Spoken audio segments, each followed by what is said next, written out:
Y vamos a ir de inmediato a buscar el libro de Filipenses. Entramos, hermano, en una etapa del libro de Filipenses tan hermoso, Filipenses 2. Y vamos a tratar de ver hoy día desde el verso 5 al 8 del libro de Filipenses. Y la palabra de Dios dice así, si se ponen en pie, vamos a ir rápido porque está helado. Y lo leemos en el nombre del Padre, del Hijo y del Espíritu Santo. Amén. Haya pues en vosotros este sentir que hubo también en Cristo Jesús, el cual siendo en forma de Dios, no estimó el ser igual a Dios como cosa a que aferrarse, sino que se despojó a sí mismo, tomando forma de siervo, hecho semejante a los hombres, y estando en la condición de hombre, se humilló a sí mismo, haciéndose obediente hasta la muerte, y muerte de cruz. Oramos. Padre, vamos a ti rogando que tu Espíritu Santo hermosee este estudio. Nosotros los hombres nos esforzamos en lo que más puede nuestra fuerza y nuestras limitadas capacidades, Señor, pero confiamos, yo creo que todo predicador debe hacerlo así, yo lo hago así, en que tu Espíritu Santo nos dará a nosotros la sustancia de lo que necesitamos, Dios mío, para enfrentar esta semana que estamos, Señor, ya a media semana, y tu palabra nos dará fortaleza, nos instruirá, nos enseñará a todos los que venimos de manera sincera, humillados delante de ti, reconociendo nuestra dependencia total y absoluta del Eterno. Queremos que bendigas, Señor, esta palabra en cada corazón de mis amados hermanos que están aquí presentes en tu casa y de aquellos que escucharán a través de Radio Portavoz en este momento en vivo y también a través de cualquier sistema, Señor, de radiodifusión más adelante. Sean bendecidos, Señor, por la presencia de tu Espíritu Santo y lo pedimos en el nombre de Jesús. Amén y amén. La epístola del gozo. Estamos viendo la epístola del gozo, Filipenses, una tremenda epístola. Bien cortito los resúmenes para no quitarle tiempo al estudio, la epístola que nos muestra Pablo, que estaba preso, ¿no es cierto?, en Roma por predicar la palabra de Dios, que tuvo que vivir en medio de eso, no solo, ¿no es cierto?, el odio, el encono del mundo y de los que lo habían llevado, sino que también problemas con los de mismos dentro de la iglesia que se gozaban porque Pablo estuviera ahí. Imagínense el tipo de hermanitos que tenía Pablo. Y él escribe agradecido a una iglesia especial en esa condición que es la iglesia de Filipos, porque nunca se olvidaron del apóstol y nunca se olvidaron en las oraciones ni en los ayunos por el apóstol, sino que también le colaboraron económicamente. Ellos entendían que el apóstol no estaba ahí por ningún tipo de delito, sino por predicar a Cristo, así que ellos no abandonaron al apóstol y sabían que ahí donde él estaba tenía sus necesidades y le enviaban constantemente ayuda, ¿no? Y él agradece eso. Pero por muy agradecidos que seamos con los hermanos que nos bendicen y todo, la labor de un ministro de Dios, amados hermanos, es predicar el Evangelio, predicar la palabra, pensando siempre al menos en la carga que Dios ha puesto en mi corazón, desde el día que a mí, ¿no es cierto?, me ungieron pastor. Desde antes yo miraba de afuera, no comprendía a mi padre, su sufrimiento. A veces uno piensa que estos que están en la iglesia molestando se vayan rápido, se manden, ¿no es cierto?, fuera de la iglesia. Pero otra cosa es cuando viene el Señor y te pone un corazón pastoral. Porque tú ves a la persona como un alma.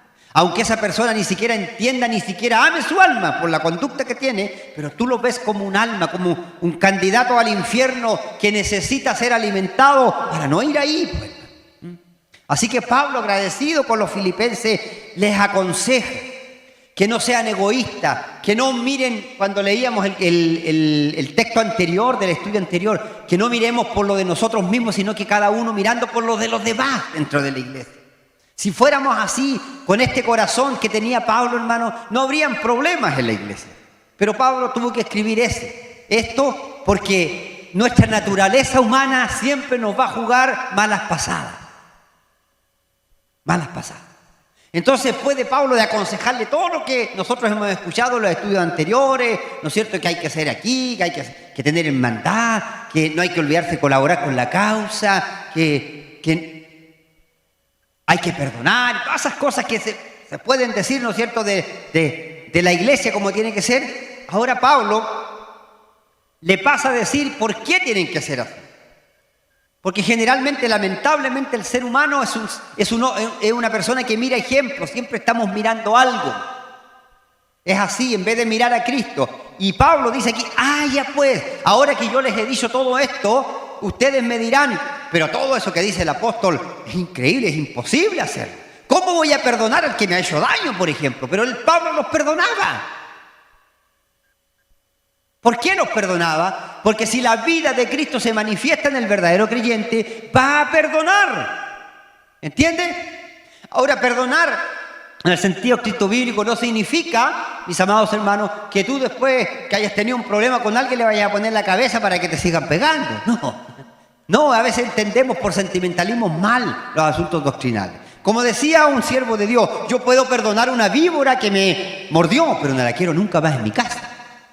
¿Me entiendes? Es correcto. Si tú pierdes la confianza con alguien, no va a estar nunca más la confianza. No nos vengamos a mentir aquí si somos seres humanos. ¿No es cierto? Y odiar significa liberarse de la carga. Yo no tengo ningún problema. Me hicieron daño, le hicieron daño. Está bien. Yo le dejo la causa al Señor. Yo me libero. No tengo ningún problema. No deseo mal para nadie ni para ninguna persona que me ha hecho daño. Eso es perdonar y liberar. ¿Me entiendes? Y el Señor toma la causa. Eso es. Entonces, ahora Pablo comienza a decirle que no es imposible hacer estas cosas que él ha dicho para la iglesia.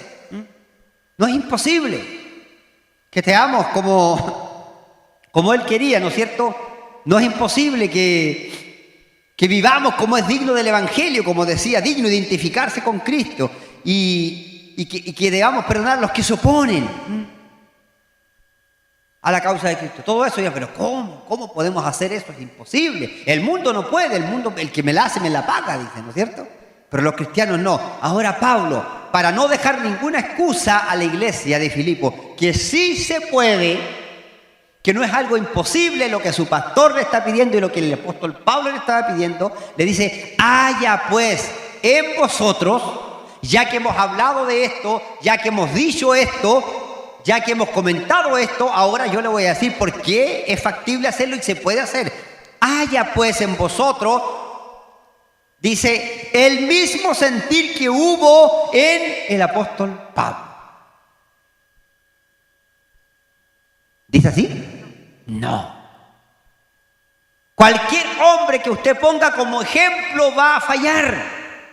Y si muchos cristianos hoy día se decepcionan, ¿no es cierto? Y muchos a través de la historia han dejado el evangelio porque han puesto su vista en seres humanos. En un pastor, un evangelista, en su hermano que lo llevó, que era tan buen hermano, y de repente ahora ya no viene a la iglesia, entonces me decepciono y yo tampoco voy. Nunca miraron a Cristo. Entonces Pablo dice, haya qué sentir. ¿De qué manera ustedes pueden lograr esto que yo le he dicho? Haya pues en vosotros, o sea, tengan ustedes, haya pues este sentir, tengan ustedes, haya pues, hermano, haya pues. Tengan ustedes este sentir. ¿A quién le habla el apóstol Pablo? ¿Alguien puede decir? A la iglesia. La iglesia que es tan propensa, hermano, a las divisiones, a las contiendas, producto del orgullo y la vanagloria. A esa iglesia le dice, haya pues en vosotros el ejemplo del Señor Jesucristo. Haya pues en vosotros el mismo sentir. Aleluya. El mismo sentir, sentimiento. Y cuando vamos a la interpretación correcta de la Escritura, significa una actitud. Hay gente que vive de emociones. Sí, y, hermano, ¿por qué no vino a la iglesia? No sentí, pastor. No he sentido del Señor ir. ¿Usted cree que ese será un sentir del Señor o un sentir del diablo? ¿Sabe que no he sentido, pastor, de ir a la iglesia? Y es un sentir del diablo ese, no de Dios. Pero ellos dicen que no han sentido del Señor. No, pues hermano. No dice la Biblia que no hay que dejar la congregación como algunos tienen la costumbre. El que lo ha entendido en su corazón va a estar, va a luchar por estar. Entonces, el mismo sentir, y la palabra habla, ¿no es cierto?, de la existencia mental de una actitud que refleje el carácter de Cristo. Yo quiero parecerme a Cristo, yo quiero vivir como Cristo, yo quiero ser como Cristo. Y el apóstol desafía aquí a la iglesia, así como lo hace con nosotros hoy día, a tener esa actitud en nuestra mente, hermano. La misma mentalidad que Cristo tuvo. ¿Cuál es la mentalidad de Cristo? ¿A qué vino Cristo? A salvar. ¿A qué más? Díganme fuerte. Cristo vino a muchas cosas. Buenas nuevas de salvación, a traer buenas nuevas. ¿Qué más? A sanar, a perdonar, a liberar, a resucitar. Pero todo eso, si usted se da cuenta, se refiere a una sola actitud de Cristo. Sí, también amor, pero para no alargarnos tanto, se refiere a servicio. Dice, porque no se olvide que lo que el apóstol Pablo le estaba diciendo antes a los filipenses, todo tiene que ver con servicio en la obra. Tengan el sentir de Cristo. ¿Cuál es el sentir de Cristo? Porque el Hijo del Hombre, lo dijo el mismo Señor Jesucristo, no vino para ser servido, sino para servir y dar su vida en rescate por muchos. La actitud de Cristo que Pablo dice, tengan ese sentir, es una actitud, ¿no es cierto?, mental que implica un compromiso completo del Señor con la autonegación. Él no vino a servirse así, sino que vino a servir en pro del servicio a los demás. Había una viuda llorando, iba con un féretro, su único hijo, el Señor sintió compasión. Él podía haberla dejado pasar, pero no desaprovechó la oportunidad de hacer bien. Habían 10 leprosos, los vio con necesidad, no desaprovechó la oportunidad. Había una mujer, ¿no es cierto?, adúltera que había tenido, ¿no es cierto?, ¿cuántos maridos? Un montón de maridos, y el que tenía ahora tampoco era su marido.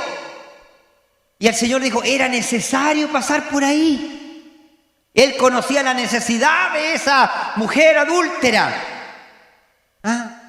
De esa mujer ramera. A lo mejor la religión no quería nada con ella. El religioso nos iba a acercar a ella. Hoy día tenemos, ¿no es cierto?, la tendencia a autojustificarnos y a autoproclamarnos como justos. No, yo no me junto con este, con el otro, porque esa gente es pecadora. Pero Cristo se juntaba con ellos. No para participar de sus maldades, ni para hacer lo que ellos hacían. Se juntaba para decirles la palabra que podía salvarles. Aleluya. Entonces Cristo se entregó. Entonces hay en vosotros este mismo sentir, dice, que hubo también en Cristo Jesús. Este mismo sentir que hubo en ¿quién? En Cristo Jesús. ¿Cuál es el ejemplo que pone Pablo a la iglesia, hermano? Es Jesucristo. Cristo Jesús es nuestro ejemplo a seguir. Nos pone como ejemplo supremo a Jesucristo. Hay personas que viven poniendo como ejemplo a otras personas. A mí me gustaría ser como mi pastor, me gusta como mi pastor es, tan sano, tan justo, Alguien decía, mi pastor me gusta porque es tan humilde, porque llora cuando predica. Eso entendía como humildad.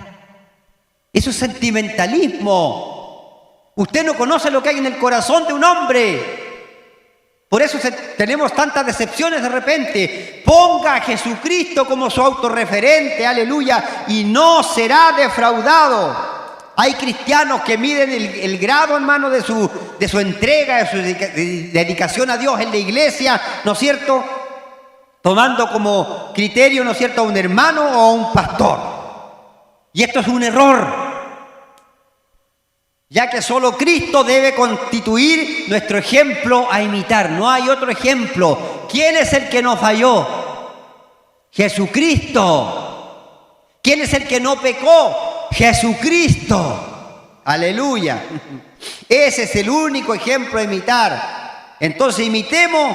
¿Cuál era la condición de Cristo? Primero, era un altruista, él lo único que quería darse a los demás. Segundo, se quería sacrificar por los demás. Y tercero, ¿no es cierto?, tenía un corazón de servicio, él quería servir. Él ve a las multitudes hambrientas, escuchando su palabra, sabiendo, hermano, como Dios, él conocía, ¿no es cierto?, el pensamiento de esa gente, sabiendo que le buscaban solo, ¿no es cierto?, por necesidad, a lo mejor de pan, pero aún así él sabiendo que esa gente misma era los que después iban a estar al pie de la cruz gritando, crucifíquenle, crucifíquenle, después de que él les había llenado el vientre con pan y peces. Él lo sabía. Pero no se negó, no dijo como nosotros, este me hizo daño, nunca más. Y viene a pedir algo, nunca más, ¿entiendes? No, él sabía eso, pero él lo hacía por sus almas. Tenía que hacerlos responsables del mensaje, hermano querido. Así que Jesucristo es nuestro ejemplo, que hubo también en Cristo Jesús, el cual, o sea, a quien me refiero, porque cuando dice el cual se está refiriendo a una persona, ¿cierto? ¿Y quién es esa persona? Jesucristo, Cristo Jesús. Todo lo que les voy a dar como ejemplo se centra, girará en la persona de Cristo Jesús. Aleluya. O sea, el cual, todo lo que le estoy diciendo, haya en vosotros el mismo sentir que hubo en Cristo Jesús, el cual, a que me estoy refiriendo, es nuestro ejemplo, el cual siendo en forma de Dios, siendo. Aquí hay que explicar bien esto porque algunos se basan en que Cristo siendo, tratan de minimizar el grado de la palabra, pero en el original siendo significa existir o existiendo. El cual existiendo en forma de Dios, después vamos a explicar la palabra forma, existiendo, o sea, ¿no es cierto?, se refiere, ¿no es cierto?, a una condición personal que bajo cualquier circunstancia permanece inalterable. ¿Me entiende? Jesucristo era desde la eternidad sin alteración alguna y siempre será en forma de Dios, el cual existiendo, siempre existirá como Dios, porque Cristo es Dios. ¡Aleluya! Hermano, ¿a quién vino usted a adorar hoy día aquí? A Jesucristo. Oramos al Padre.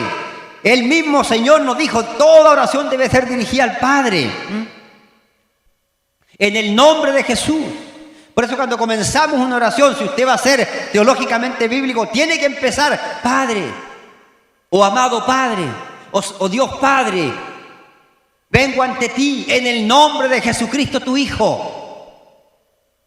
Y lo ideal sería siempre comenzar nuestra oración con acciones de gracias, como dijo el Señor, Padre nuestro que estás en los cielos, primero santificado sea tu nombre.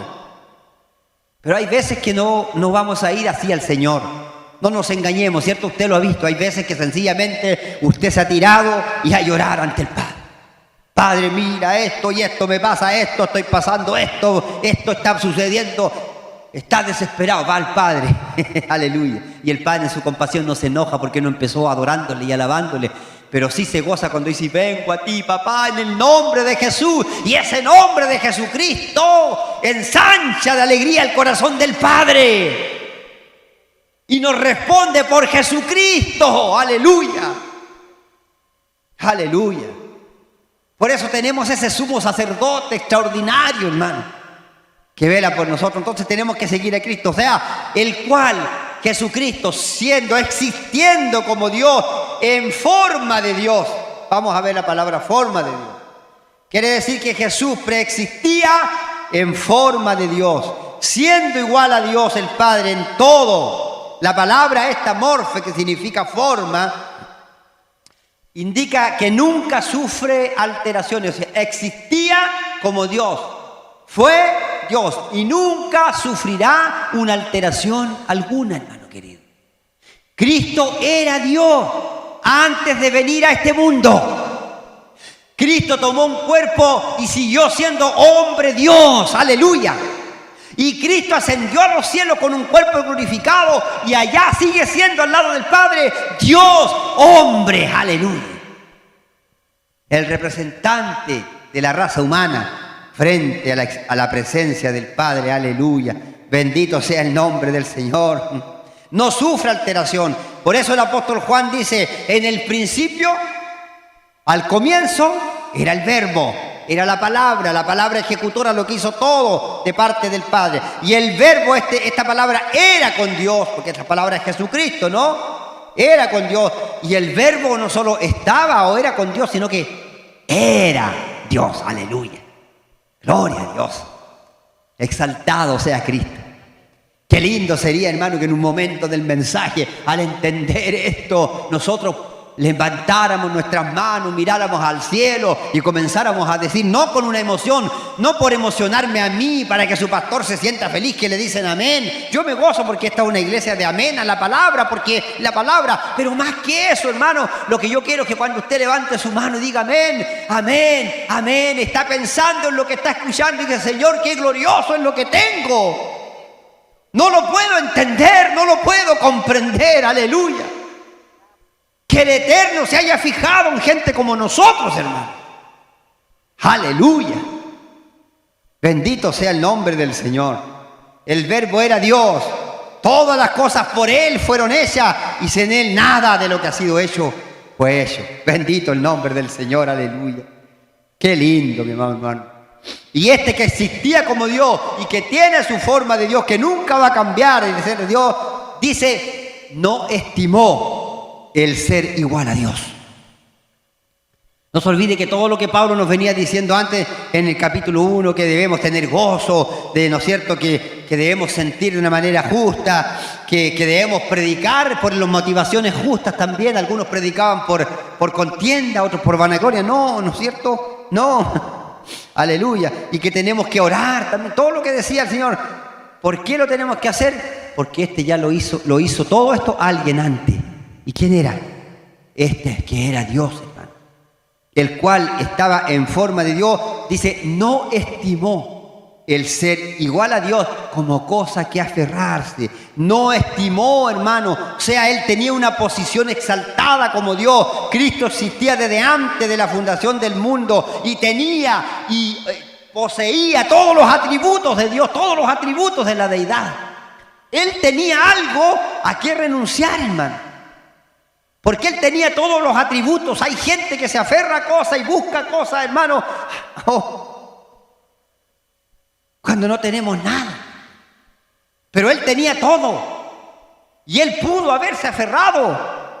Él en su derecho pudo haberle dicho al Padre, Padre, yo no quiero ir a salvar. Y el Padre no lo hubiera obligado. Que era Dios. Pero él dice que no se aferró, hermano querido. No se aferró. No reclamó su derecho, amado hermano. Dice que no estimó, no lo tuvo como algo. No, esto yo no lo voy a perder, es mío y era de él. Pero él dijo, y es mío y no lo voy a perder. No, es mío, pero tengo que dejar por un momento. No estimó el ser igual a Dios. Entonces, como cosa que aferrarse, no se aferró a esa condición para no venir a salvarnos, hermano. Se vació, se despojó de todo. Él no necesitaba, hermano, aferrarse a aquello. ¿Por qué? Porque le pertenecía por derecho, hermano. Él no estaba desesperado que iba a perder algo porque no lo podía perder porque era de él, pues, mi hermano querido. Le pertenecía por derecho ser quien él es. Él ha sido y será por toda la eternidad absoluta deidad y por lo tanto no tenía nada que temer o apoderarse de lo que es suyo por naturaleza. Usted no va a andar peleando por algo que es suyo, porque ya le pertenece. Nadie se lo puede quitar. No consideró, no se aferró, no consideró el ser igual a Dios como si le estuvieran robando algo al hacerse ser humano. No lo sintió así. Él siempre tuvo la deidad, no envidió nada, no lo necesitaba porque era suya desde la eternidad. Aleluya. Gloria sea el nombre del Señor. No como cosa que aferrarse. No se aferró. Los seres humanos somos tan poca cosa. Predicamos y hablamos hasta por los codos y hablamos de Jesús y queremos ser ejemplo para los demás. Y hermano, yo he escuchado, usted tiene que ser así, tiene que ser acá. Y el ser humano es mentiroso por naturaleza. Me viene a la mente algo que sucedió hace algún tiempo atrás, de lo cual yo sé que sucedió y estaba por morir alguien y alguien decía, cuando muera yo voy a pelear lo que es mío. Y no era nada de él, no tenía nada. Esperando que muera y yo voy a reclamar lo que es mío. ¿Entiendes? Estaba peleando por algo que ni siquiera, ¿sabe qué, hermano? Peleamos por cosas, ni siquiera sabemos si vamos a vivir el día de mañana. y aferrándose a algo que no le pertenecía. Y pasa a veces también en las altas esferas de la cristiandad, pasa con los siervos de Dios, se aferran, pelean por puesto, cuando hay elecciones empiezan las cosas, las reuniones secretitas por ahí, igual que en el ámbito político para hacer alianza. Se nos vienen elecciones, ¿no es cierto? Repartámonos los cargos, tú eres presidente, a ti te ponemos de secretario, tú tienes que ser el tesorero, y no saben si van a vivir mañana. Pelean por cosas que no hay que pelear. Si Dios puso a alguien para algo, si Dios levantó a alguien para algo, lo va a poner ahí aunque todos se opongan, hermano. Y si Dios no te puso para algo, aunque tú quieras ponerte, no vas a llegar nunca y vas a morir frustrado porque Dios no te tenía para eso. Y Satanás te va a engañar y vas a terminar enojado con Dios. Yo debería estar ahí al frente, yo sí que debería estar aquí. No, hermano, no tenemos dignidad alguna para reclamar nada, ni siquiera los pastores. Fuimos escogidos por misericordia. Hay un himno que dice, nunca lo he cantado aquí, Él me eligió. Había tantos hombres en el mundo que pueden hablar con tanta espectacularidad, hombres de bien, hombres con carisma que se enfrentan a las multitudes y la gente los quiere escuchar, hombres sin ninguna duda mucho más preparados que yo. Pero yo no sé por qué hoy día estoy aquí arriba de este púlpito. Lo único que sé es que Él me escogió a mí. Aleluya. ¿Por qué usted está aquí, hermano, cuando andan miles afuera hoy día y usted está aquí en esta casa? Porque Él lo escogió. No tenga en menos lo que Dios le ha dado, hermano. Usted es valioso para el Señor. Que Satanás no le llene la mente que si está enfermo, le han dicho que tiene esto, que ya no tiene esperanza. Y usted, el Señor, no, usted es de Dios, le pertenece a Dios. Ni siquiera la muerte le va a arrebatar eso. Usted es un hijo de Dios, una hija de Dios. Satanás es experto en hacernos olvidar de los pensamientos eternos y traernos a estos pensamientos de acá temporales. ¿Qué va a pasar con mis hijos si me muero? ¿Qué va a pasar con mi esposo, mi esposa, si yo me muero? ¿Qué va a pasar? ¿Qué va a pasar? Nada, si el Señor es el que tiene el control de todo. Satanás trabaja con nuestras preocupaciones. Bendito, Él no estimó el ser igual a Dios, hermano. Despojémonos de todas esas cosas, como cosas que aferrarse. Sino que, o sea, presenta aquí es como que hubiera un contraste entre lo que Él pudo haber hecho y lo que en realidad hizo. No estimó, sino que, o sea, hizo lo contrario, ¿me entiende? No lo estimó, sino que, aleluya. Sino que se despojó a sí mismo. O sea, al vaciarse a sí mismo, Cristo no renuncia, hermano. Esto es claro, Cristo no renuncia a sus atributos, siempre los tuvo como Dios. Porque algunos dicen que Cristo, para poder estar en la tierra, tuvo que hacerse humano y despojarse. Cuando dice que se vació, en realidad Él renunció a ser Dios. Nunca, jamás renunció a ser Dios. Él toda su obra la hizo como Dios. Algunos dicen que Él no pudo morir en la cruz, que eso fue una pantomima que Dios hizo, porque como Dios no podía morir. No, ahí está lo maravilloso. Ese es su vaciamiento, hermano. Él no podía morir, pero Él muere por nosotros.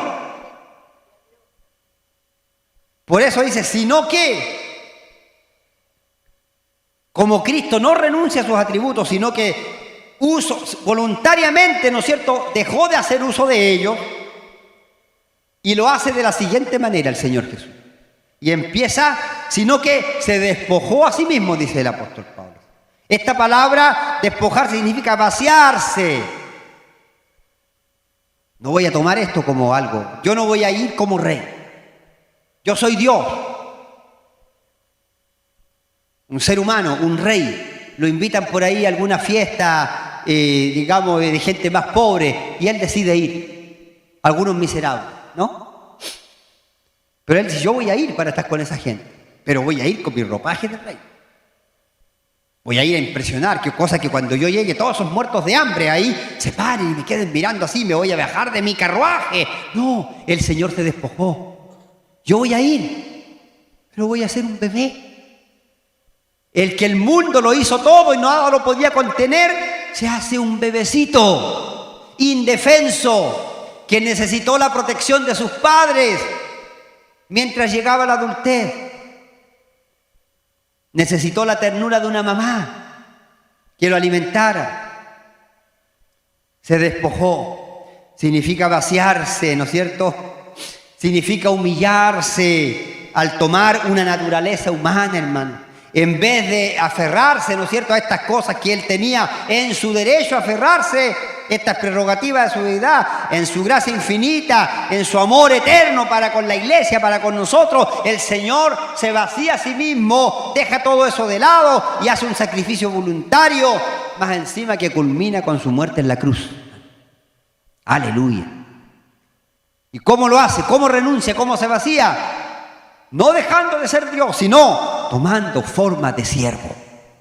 El Rey de Reyes. Ahí puede entender usted. Mire el contraste. Rey de Reyes toma forma de siervo. Los reyes antiguos de la antigua Grecia, la antigua Roma, no se juntaban con la plebe. No se juntaban con el pueblo común. No. Esa gente era indeseable, andaba sucia. No. Nosotros no podemos juntar con ellos. Pero Cristo se hace siervo. Tomando forma de siervo. Un siervo es un esclavo, alguien que renuncia, ¿no es cierto? Que es un esclavo, alguien que renuncia no a los atributos, ¿no es cierto?, sino al uso voluntario de ellos. O sea, voluntariamente se hacían siervos antiguamente y sometían su voluntad a su dueño. Cuando tenían una deuda, iban y se alquilaban a algún hombre rico. Le decían, yo me hago tu siervo para que mi familia quede sin deuda. Porque si no, hermano, le quitaban hasta los hijos, le quitaban los hijos varones, el hijo mayor. Si tenían una deuda no podían pagar. Entonces la forma de librarse, el hombre le decía, mira, perdóname la deuda, yo te pago con trabajo y me hago siervo tuyo. Así eran los tiempos de Cristo. Y así era en Israel. ¿Y qué hacía? El hombre rico aceptaba al siervo y le decía, ya, va a quedar esto en evidencia. ¿Cómo lo hacían? Delante de la gente, de los principales, lo llevaban al dintel de la puerta, ¿no es cierto?, del hombre rico, le ponían la oreja y se la atravesaban con una lesna.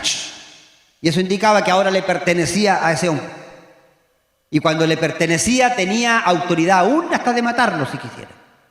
No tenían ningún derecho. Se vendían completamente, a veces por la libertad de su familia, por pagar una deuda. Así era en el tiempo de la esclavitud. Y Cristo se hace siervo.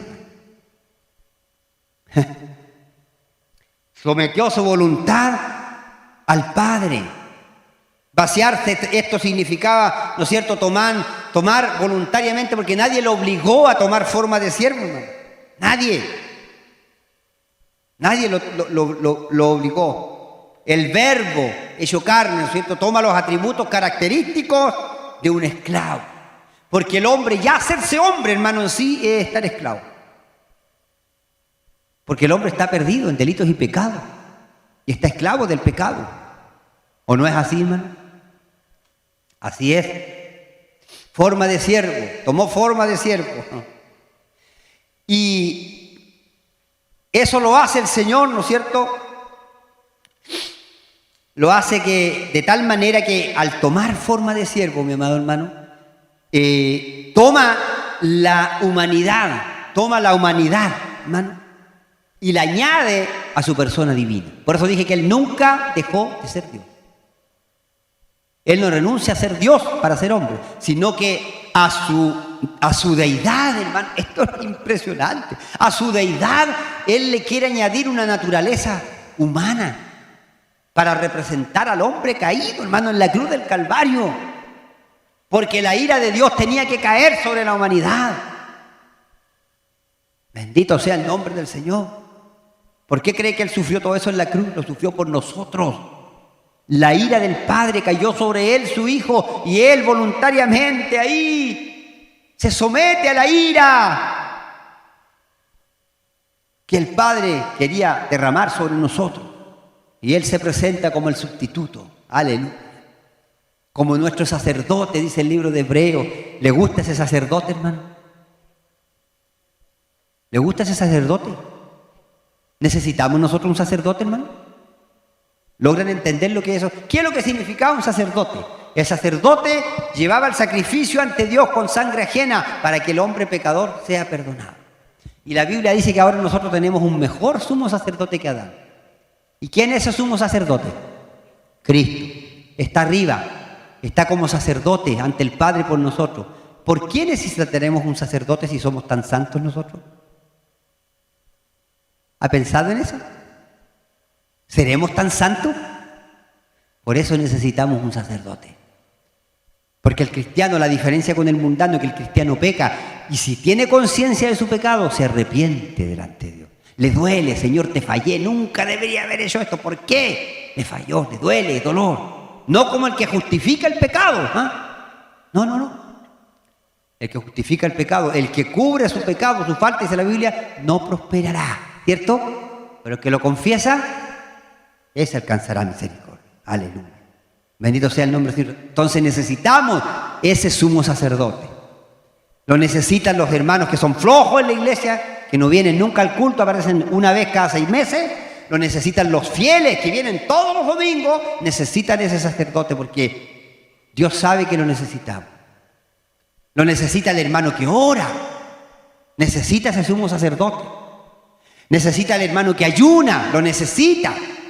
Para que Dios lo perdone cuando se le sube el ego. Los otros no oran, yo oro. Los otros no ayunan. Yo sí que cumplo la palabra. Y el Señor de arriba le dice, necio, tengo que perdonarte por el pecado de orgullo, por el pecado de arrogancia. No eres tú, no estás fuerte porque tú te has sostenido. Si no has caído en lo que otros han caído, ha sido porque Dios te ha sostenido, te ha mirado con misericordia, porque estás hecho del mismo material que el otro. Dios tenga compasión de nosotros, aleluya. Hecho semejante a los hombres. Mire, se humilla primero tomando forma de siervo, porque hacerse hombre, ya él se hacía siervo. ¿Por qué fue condenado por seres humanos? Porque se hizo hombre. Si él no se hubiese hecho hombre, no hubiesen podido condenarlo, hombres, menos hombres malvados todavía, como lo hicieron. Entonces se humilló. Y estando en esa condición de hombre, después de haberse hecho siervo por haber bajado acá, de haber dejado su deidad, eso quiere decir, y estando en la condición de hombre, una mejor traducción sería habiendo sido hallado como hombre, o sea, revelándose como hombre, estando en la condición de hombre, ¿no es cierto? Habiendo sido hallado como hombre. ¿Por qué? Porque Jesús fue visto por otros, ¿no es cierto? Lo vieron, lo conocieron. Entonces se humilló estando en la condición de hombre. Esto es lo que puede hacer al Señor, hermano, el mediador de este pacto perfecto entre Dios y los hombres, hermano, al ser Dios hombre. Por eso esta palabra, ¿no es cierto?, que en el original es Shema, alude a la forma exterior o aspecto, no a la realidad de la condición, ¿no es cierto?, no a la realidad de su condición. Mire, dice, estando en forma de siervo, se hizo hombre. Y estando en la condición, o sea, viéndose como hombre, porque él se mostró como un hombre. ¿Me entiende? Esto no le hizo perder lo interno, pero mostraba por fuera lo que era un hombre. Los hombres no podían ver lo que había dentro. No podían entender quién era Dios. Por eso quisieron matarlo muchas veces cuando él dijo, yo y el Padre somos una sola cosa. Lo quisieron matar. No lo podían entender. Ni siquiera Pedro, Juan y Santiago, ¿no es cierto?, los discípulos preferidos del Señor, podemos decir, o los que con Él tuvo una amistad más, cuando les permiten el monte llevarlo y se transfigura delante de ellos. Ese hombre, ahí ellos se dieron cuenta, o a lo mejor no, pero ahí recién entendieron que no estaban enfrente de un hombre común, era la imagen de un hombre, Él se hizo hombre, pero Él por dentro era Dios mismo. Por eso dice que se llamará su nombre Emmanuel. ¿Qué significa Emmanuel? Dios con nosotros, aleluya. Dios con nosotros. Bendito sea el nombre del Señor. Qué grande es lo que Cristo hizo, hermanos, por nosotros. Qué maravilloso, estando en esa condición. Entonces Jesús sufrió y sufre aún, todavía, la humillación de ser considerado, hermano, por tantos, solo un mero hombre. A veces usted les predica a la gente y le dice, no, pero si Cristo fue un hombre, ¿no? Para ellos sigue siendo un hombre. Sigue siendo humillado el Señor, se sigue humillando al entender que seres finitos, pecadores, lo traten como cualquier cosa. Se humilló a sí mismo, dice, porque nadie podía humillarlo, pues, hermano. Cuando estaba frente a Herodes o frente a Pilato, ni siquiera en el momento de tu muerte le dijeron, ¿tú vas a hablar conmigo? ¿Y qué? El Señor le dijo, ¿qué? Si yo pidiera al Padre ahora, ¿cuántas legiones de ángeles eran? 12. Si yo pidiera al Padre 12 legiones de ángeles, ellos vendrían y me liberarían inmediatamente. Nadie podía humillarlo, Él se humilló. Él que era Dios, hermano. Mire cómo trabajaría Satanás, la humanidad de Cristo, porque Satanás trabaja en nuestra humanidad, ¿cierto? Cuando a usted le hacen algo, usted inmediatamente la tendencia es a defenderse, ¿cierto? ¿Sí o no? Cuando golpeaban a Cristo y lo escupían en la cara, hombres que se creían poderosos, soldados romanos, y Cristo podía haberle hecho así, y se hubiesen sido desintegrados, hermano, no hubiese quedado ninguno. Y Él los miraba cuando hacían pedazos su rostro a combos, ¿no es cierto? A golpes de puño. Pero Él se contuvo, hermano, se humilló. Se dejó golpear, se dejó escupir. Se humilló a sí mismo. Se humilló a sí mismo. Y a nosotros nos cuesta tanto humillar, reconocer que necesitamos de Cristo. Nos cuesta tanto decir, Señor, hemos fallado. Señor, nos hemos equivocado. Señor, hemos chismeado por años tu iglesia. Fíjese que los pecados, piense lo que piense algunos, ¿sabe lo que le ha hecho más daño a la iglesia a lo largo de la historia? No han sido los pecados morales, que son escandalosos y que producen daño, ¿cierto? Pero ¿sabe lo que ha producido más daño en la iglesia? Divisiones, falta de poder, la copucha de años en todas las iglesias, hermano. El chismerío. Una persona del mundo le decía a otra, le trataba de explicar lo que eran las dorcas en la iglesia. Yo me reí cuando escuché esto. Yo lo oí. La persona no entendía, pero ¿qué es eso? Las dorcas. Mira, las dorcas, para explicarte, es el cuerpo de mujeres de las iglesias. Pero también es el correo de la iglesia.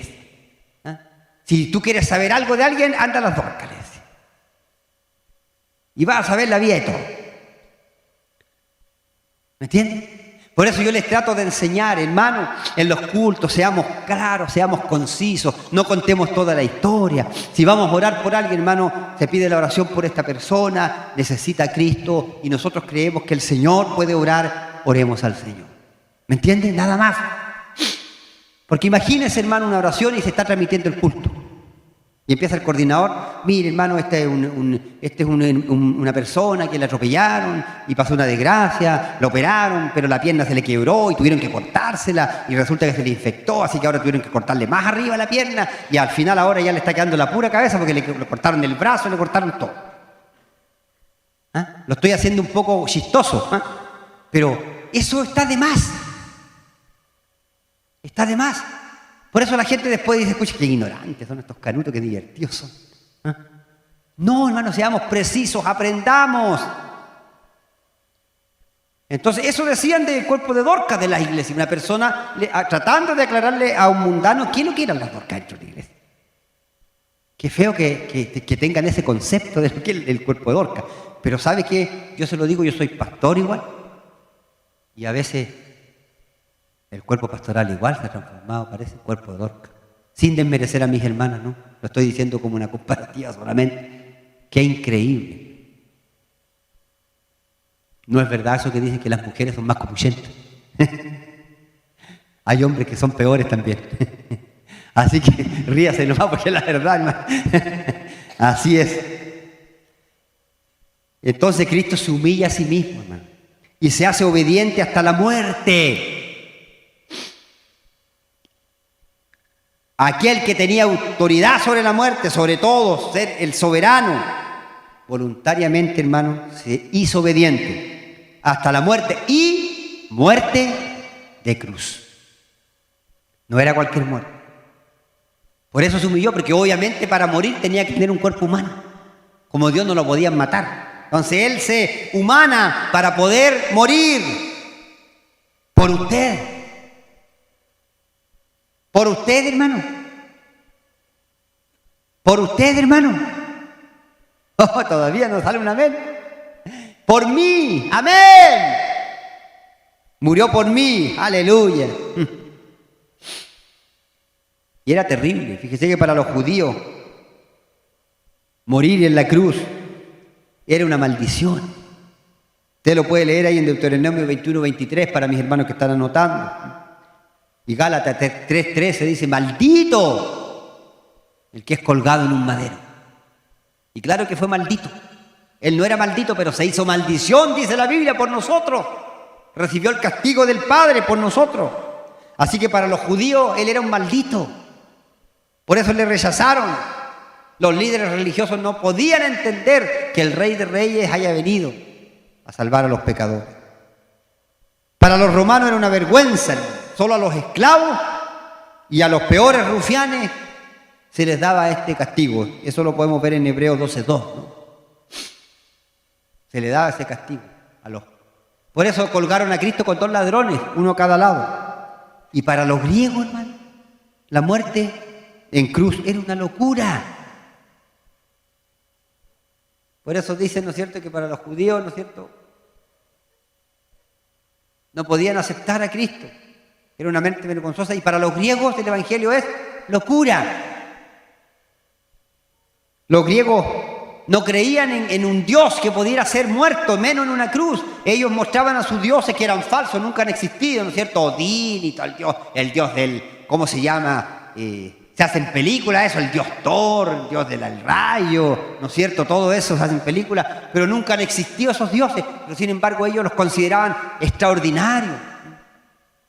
Zeus en el panteón ahí de los dioses, porque ellos, los dioses griegos, ellos consideraban que sus dioses no se iban a rebajar a venir a estar con un ser humano, nunca. Ellos los miraban en el Olimpo, pero sin embargo el único Dios y el Rey de Reyes y Señor de Señores caminó por las polvorientas calles de Jerusalén y salvó, ¿no es cierto?, limpió los pecados, perdonó pecados, resucitó los muertos, se juntó, ¿no es cierto?, con gente despreciable para ayudarle. Se humilló él hasta la muerte y muerte de cruz. Por eso, ¿no es cierto?, para los griegos es locura. Pero para nosotros, la cruz de Cristo, ¿qué es lo que es? ¿Qué dice el apóstol Pablo? ¿Qué es lo que es, hermano? ¿Se acuerdan? Poder de Dios para salvación a todo aquel que cree. Al judío primeramente dice, pero también ¿a quién? Al griego. Y ahí estaba usted y estaba yo. En los griegos, gentiles. Aleluya.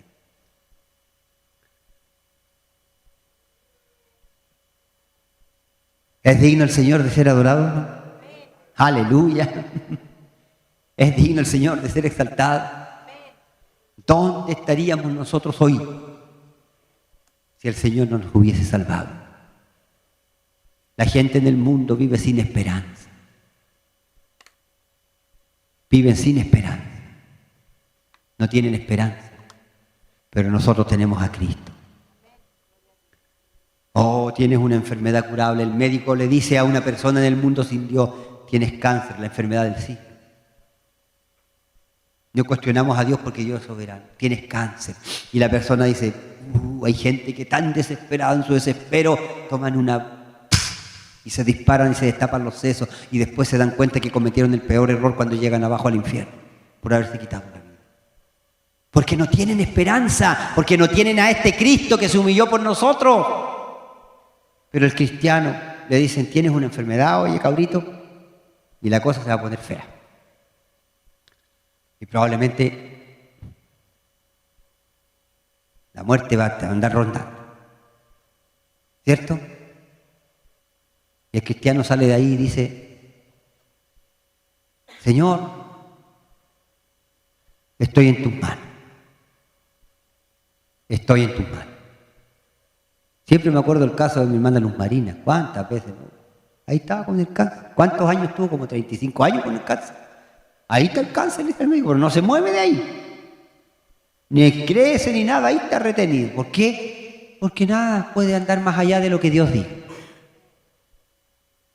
Y no se fue cuando dijeron los médicos, se fue cuando vivió una cantidad de años, sirvió al Señor hasta que el Señor se la llevó. Nadie se va a morir antes, con cáncer o sin cáncer. La gente se va a morir el día que Dios haya determinado y de la forma que Dios haya determinado. Así que, mis amados hermanos, como consuelo les digo, aférrese a Cristo, es su esperanza. Y si la muerte viniera por nosotros, hermanos, la muerte para nosotros no es una desgracia. La muerte para nosotros es la liberación final. Porque saldremos de este cuerpo asqueroso que Satanás puede usar para enfermarnos, para tentarnos, para hacer todo. Y ya no tendremos más relación con el pecado. Tendremos un cuerpo de gloria y estaremos en la presencia del Dios, aleluya, todopoderoso. Y conoceremos cara a cara, hermano, al que nos amó. Ahora nos imaginamos su rostro. Un himno antiguo que se cantaba pentecostal, no creo en un Cristo vencido, lleno de amargura, lleno de dolor. Yo creo en un Cristo de rostro alegre, ¿no es cierto? Yo creo en un Cristo que es vencedor. Y termina diciendo, muy pronto le espero y pronto le veremos al Señor, aleluya. Conoceremos al que nos conoció a nosotros, aleluya, sin merecer nada. Oh, tengo ganas de decir muchas cosas más, hermano, pero hasta aquí quedamos porque creo que el Señor ya nos ha hablado. Grande es el Señor. Grande es el Señor, amados hermanos. Nos ponemos en pie, oramos, agradecidos por lo que Cristo hizo por nosotros. Padre, alabo tu nombre en este día. Tú has tenido compasión de nosotros, misericordia. Nunca entenderemos lo que tú hiciste por nosotros, Señor. La grandeza de lo que tú has hecho por nosotros. Mira este corto estudio, se podrían decir muchas más cosas, sin ninguna duda. Otros profundizarán mucho más que yo, Señor. No soy ni un teólogo ni nada de eso. Pero, Señor amado, de acuerdo a tu gracia me has hecho entender un poquito lo que es, lo que tú hiciste por nosotros. Solo un poquito. Yo trato de transmitirle esto a la iglesia y a cada uno que me quiera escuchar. Como tu palabra ya es bendita, que todo aquel que la escuche sea bendecido, Señor. Y que produzca fuerza en mis hermanos, en tu pueblo, que produzca esperanza, que los que están enfermos entiendan que ni siquiera la muerte nos puede separar del amor de Dios. No nos puede separar, decía este mismo apóstol, Señor, hambre, desnudez, persecución, peligro, espada, ni la muerte, ni la vida, ni lo presente, ni lo porvenir, oh, ni lo alto, ni lo profundo, nada nos podrá separar de tu amor, aleluya. Amor que se demostró eficazmente y quedó demostrado en la cruz del Calvario. Te bendecimos por este hermoso momento y pedimos tu bendición sobre todos y todos los que escucharán. En el nombre de Jesús. Amén y amén.